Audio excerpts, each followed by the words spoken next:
What's up, guys? Today we're talking about DeFi portfolios and how to allocate your portfolio in a way that aligns with your risk tolerance as well as your goals. And if you're new here, my name is Richard, and I've had a pretty good track record when it comes to yield farming. And I'll share you guys my portfolio before we dive in here. You can see I've been able to be in permanent loss by this versus HODL number. And from the time of deposit, you can see my portfolio has been trending up because the market is recovering, and I'm averaging roughly 50% APR on my portfolio right now. So if we scroll down, you can see some of these pools are pretty high risk here, like this AI XBT or this basis for everyone token. But you can see I also have some larger cap pools like Bonk or Solana and ETH. And if we look at the Ethereum profit and loss, which I measure my profit and loss on, for a lot of these crypto to crypto pools, you can see I'm sitting on roughly 8.16 ETH of profit. If you add the closed positions of 7.7 ETH, I'm roughly sitting on 15 to 16 ETH profit right now. And this number could shoot up pretty high or low depending on how these small cap tokens do here. And I cannot guarantee you the performance that you're going to have running these strategies. But what I can promise you is that if you follow these strategies, it's better than not having a plan and just flying blindly into the market. So the plan is to go over 3 types of portfolio allocation you can use, as well as the pros and cons of each, and then give you some tips and basically a few points to focus on when you're running these portfolios. And before we go in any further, this is not financial advice. I'm not your financial advisor. Please do your own research. So there's 3 models I have for you today: a low risk, medium risk, and high risk portfolio. And let's start by talking about the low risk one. So for the low risk one, you really want to focus on these larger cap pools. If I'm running a low risk strategy, I typically aim for 75 to even 100% large cap pools. These include pools like Ethereum to Bitcoin or Sol to Ethereum, as well as crypto to stable pools like Ethereum to USDC or Sol to USDC. But basically, the bulk of your portfolio is focused on these large cap pools. And the medium cap pools, you could allocate roughly 15%, and small cap, you want to keep it less than 10%. So medium cap pools, I typically aim for something that's between like 250 million to 1 billion market cap. And then smaller caps are basically lower than 250 million. And depending on the risk you want to take, you could basically bunch everything else aside from, let's say, Bitcoin, Ethereum, Solana, and maybe BNB into these smaller and medium cap pools. And we'll talk about like the pros and cons of each in a second, but let me define the higher risk pools first. So for a higher risk strategy, I would personally still allocate some to larger caps, maybe roughly 40%. And then depending on if you're comfortable with smaller caps, you could go with all mid caps too. But a 30% to 30% allocation is fine for most cases. And again, you could adjust a ratio to what you think is best. This is just how I personally run these strategies. And basically the mid cap is you're trying to take the best of both worlds. Roughly 50% on the large caps, 30% mid cap, and 20% small cap. Currently, my portfolio is somewhere between medium and high risk. I'm comfortable with this because altcoins has retraced quite a bit. And once altcoins pick back up, I might shift to somewhere between the low and medium risk pools. So let's break down the pros and cons for each pool and kind of give you an outline of which portfolio is right for your investor profile. So let's talk about the drawback of these pools first. So a lot of larger cap assets will have less upside simply because it's much harder for larger cap assets to go up by, let's say, 2 to 5x because you need a lot of liquidity to move the market compared to smaller cap tokens. A lot of times you're going to have less APR too because there's much more liquidity on these pools, because they're much lower risk. And risk is pretty much tied to reward, right? The higher the risk, typically the higher the reward. And one last thing is there's more FOMO if you're running these strategies, you might be seeing my portfolio or other people's portfolio that's going up by 2 to 5x, and then you're feeling FOMO and you might be tempted to deviate from your plan. So those are the downsides. But here's the upside for this strategy. You're going to have less volatility because assets like Bitcoin, typically when it draws down, it's going to have much less drawdown compared to stuff like meme coins. There's less risk associated with it. Chances are Bitcoin, Ethereum, Solana, they're all not going to go to zero anytime soon. And you still have to assess like these projects from time to time, but usually these projects are much less risk. And the third benefit is you're probably going to outperform other strategies in a risk-off environment. For example, during the Trump tariff news, Bitcoin pretty much outperformed most of the altcoins because people were selling a lot of these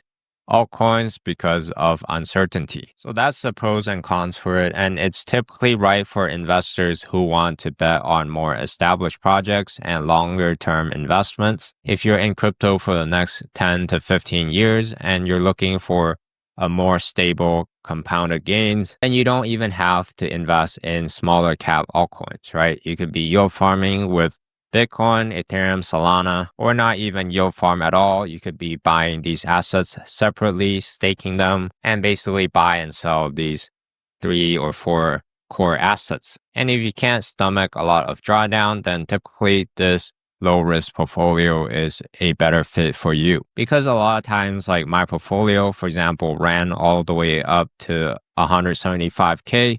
On the DeFi portion, it dumped all the way down to like 70 to 80K for a brief moment. And now it's recovered quite a lot to roughly 130K, even though Ethereum hasn't even recovered near the local high yet. And again, when I was saying large cap pools, I include stuff like Ethereum and USDC as well. So if you're also running like crypto to stable pools, in addition to crypto pools, you're going to have even lower volatility, but also less upside as well. So that was the low risk portfolio. And now let's look at the high risk portfolio. And we're only going to look at the pros and cons for the low and high risk because the medium risk portfolio is basically anywhere in between the high and the low risk in terms of like the pros and cons. So the first drawback is simply high risk. It means that a lot of these tokens could potentially go to zero, depending on how far you go down the market cap and the assets you pick. And if you pick like a bad asset, or if you're providing liquidity for meme coins that are sub like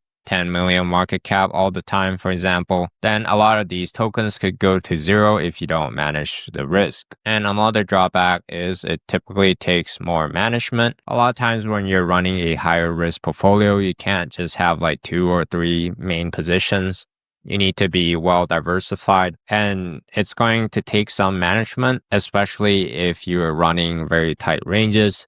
I personally use wider ranges. You could check multiple videos on my channel that explains why, but it's still slightly more management than these lower risk strategies. It only takes me like 1 to 2 hours per month to manage basically 5 to 10 positions because I've been doing it for a while and I have some systems and processes in place. So it's not much of a big deal for me. And depending on how many pools you're running, how diversified you are, it could be much more management if you're running like 20 to 30 pools, for example. And the third one is if you're constantly in these high risk pools and not de-risked, then your portfolio is going to see large drawdowns when the market pulls back. So that's the drawback. And the pros is that there's more upside, higher APR. A lot of these pools pull a lot of volume, but because they're higher risk, less yield farmers are willing to provide liquidity. So you're going to be able to print higher APR with these pools, and you're going to be outperformed when the risk is on. During the last cycle's NFT mania, for example, or the recent meme coin mania, you're going to be able to capture more of the upside if your portfolio is exposed to medium to smaller cap tokens. So this portfolio is typically good for people with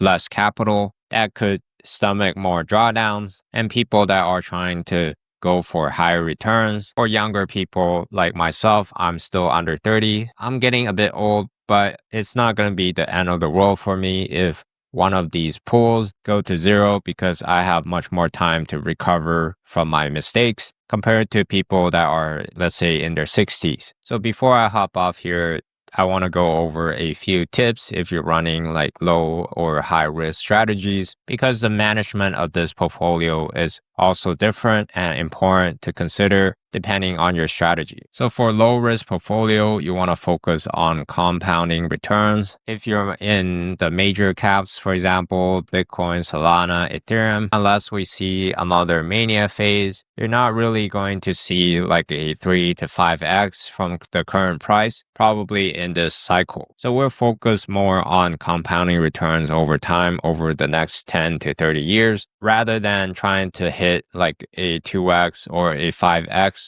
this cycle. We really want to think long term with these portfolio. And another strategy you might consider when you're running these pools is you might be shifting from crypto to stable pools, depending on the market condition. So this large cap allocation typically includes some stable coins if you're yield farming with crypto to stable pools. And what I personally like to do is when the market is trending up like this, for example, when it's overheated, I'm going to be running more of this crypto to stable pools. I will still have some crypto to crypto pool in case the market keeps going higher. I don't want to miss some of the upside. But basically during the drawdowns, it allows me to accumulate more crypto, and there's much less drawdown in my portfolio if I shift a lot of my crypto to crypto pools into crypto to stable pools during strong markets or during the areas of resistance. And when I do that, I'm essentially locking in a lot of the profits and selling them into stable coins.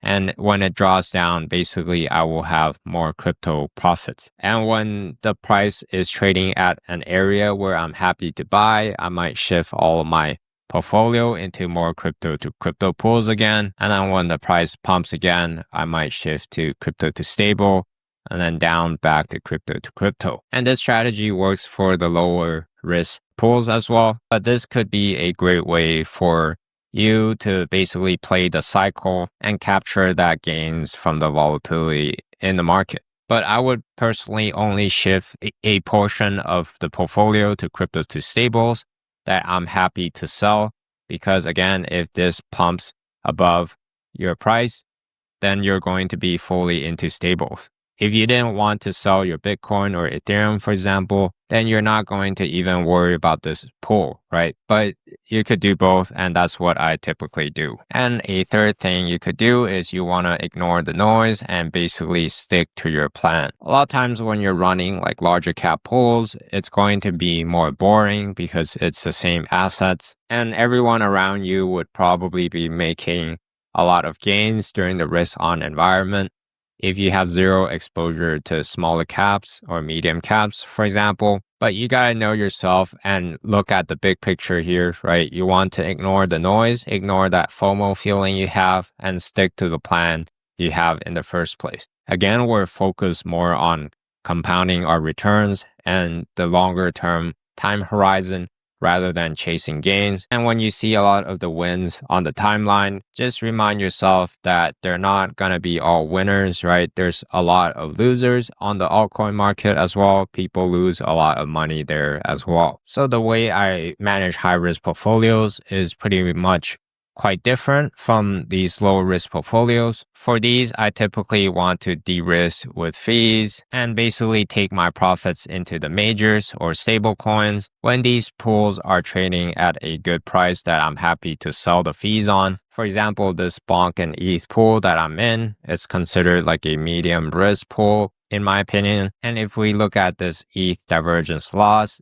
it's positive, meaning that it's trading above my entry, and I'm very happy to sell these pools fees into like larger cap tokens like Bitcoin or Ethereum. And that's exactly what I did last month. Basically, I collected roughly 20,000 bonk here. It was worth roughly $300 to $400 when I harvested the fees, and I swapped that into Bitcoin. And over time, let's say I do that for a year, right? And I'm in this pool for a year, the APR is staying at 100% for a year, then it's basically a risk-free investment from that point onward. So I typically focus on de-risking when the price is good, and I might add to my positions if I'm still bullish on the token, but the price is low, and basically wait for the rebound to de-risk with my fees. And the second tip I have for you today is you want to make sure you're taking profits and exiting the pool when it makes sense. If your thesis played out already, for example, if you think this token is going to be listed on Coinbase or Binance, they listed it, there's no more major catalyst, then you might consider just taking profits and exiting that position. Or if you're basically playing the support and resistance, you entered at the support, right?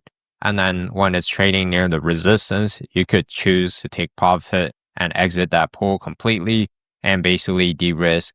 When that happens, that's also a great strategy to run. And when you do that, basically your high risk portfolio shifts to the medium to low risk portfolio. And I'm going to be doing a lot of that as the bull market continues, but you want to make sure that you're not just doubling down on these high risk pools all the time. And you don't have to de-risk with all of the fees, for example, right? You could compound like 25 to 30 or 50% of the fees and then de-risk the rest. And that's typically what I do as well. And lastly, you want to diversify to 5 to 10 pools depending on how much capital you're putting into DeFi. I believe I have more than like 60 to 75% of my overall crypto portfolio in DeFi. So it makes sense for me to be more diversified to let's say you only have 2 to 5% of your portfolio in DeFi. But 5 to 10 pools is a good amount for me to manage.